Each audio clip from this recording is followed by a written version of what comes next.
हरे कृष्णा, राधे राधे। हमारे चैनल श्यामा श्याम दीवानी पर आपका स्वागत है, जहां हम विभिन्न त्योहारों की कथाएं, कहानियां, भगवान की सच्ची घटनाएं और भजन वगैरह से जुड़े वीडियोस लाते रहते हैं।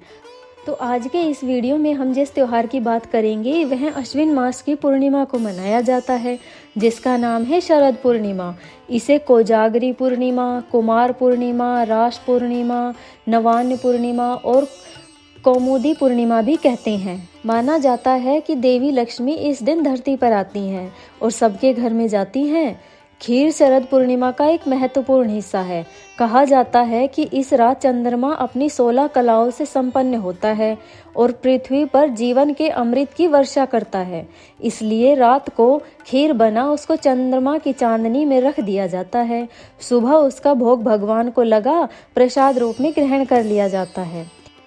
शरद पूर्णिमा की रात्रि को ही द्वापर युग में भगवान श्री कृष्ण, राधा रानी और उनकी सहचरियों यानी गोपियों ने महारास किया था। यह इतना दिव्य और मनमोहक था कि भगवान शिव ने इस महारास के साक्षी बनने के लिए गोपी का रूप धारण कर इस महारास में भाग लिया था।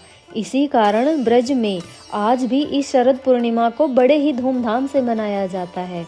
सभी मंदिरों में सभी ठाकुर जी का श्रृंगार श्वेत यानी सफ़ेद रंग से किया जाता है।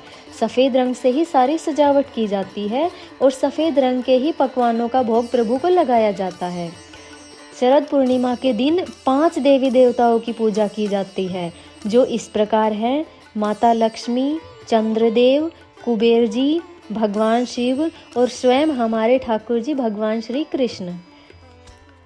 अब शरद पूर्णिमा की कथा प्रारंभ करते हैं। यह प्राचीन काल की बात है। एक नगर में एक साहूकार अपनी 2 बेटियों के साथ रहता था।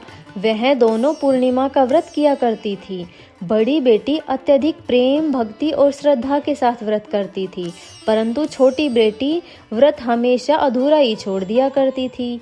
इसी प्रकार समय बीता और साहूकार ने अपनी दोनों बेटियों की शादी कर दी। शादी के कुछ समय पश्चात ही बड़ी बेटी ने एक लड़के को जन्म दिया। इधर छोटी बेटी की संतान या तो होते ही मर जाया करती थी या फिर होने से पहले ही खत्म हो जाती थी।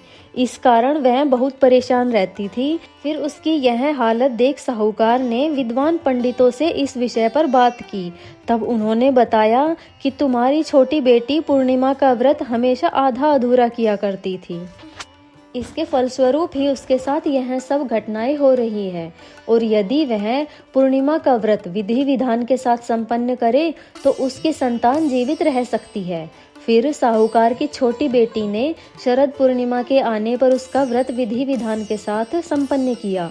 इसके पश्चात उसके यहाँ एक पुत्र का जन्म हुआ और वह कुछ समय जीवित भी रहा, परंतु कुछ दिन बाद उसका पुत्र मृत्यु को प्राप्त हो गया। इस बार साहूकार की लड़की ने अपने पुत्र को लकड़ी की एक चौकी पर लिटा एक कपड़े से उसको ढक दिया और अपनी बड़ी बहन को अपने घर बुला लाई। फिर उसने अपनी बहन को उसी चौकी पर बैठने के लिए बोल दिया।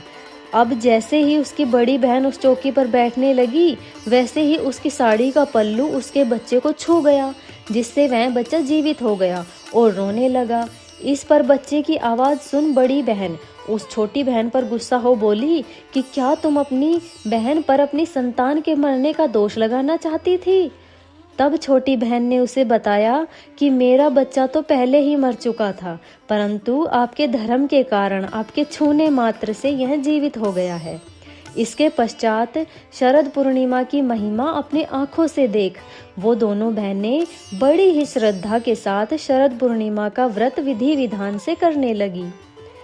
हे ठाकुर जी, जिस प्रकार आपने साहूकार की बेटियों पर कृपा की, उसी प्रकार इस कहानी को कहते सुनते हुकारा भरते सब पर अपनी सुदृष्टि बनाए रखना और सबकी मनोकामनाएं पूर्ण करना। हरे कृष्णा, राधे राधे।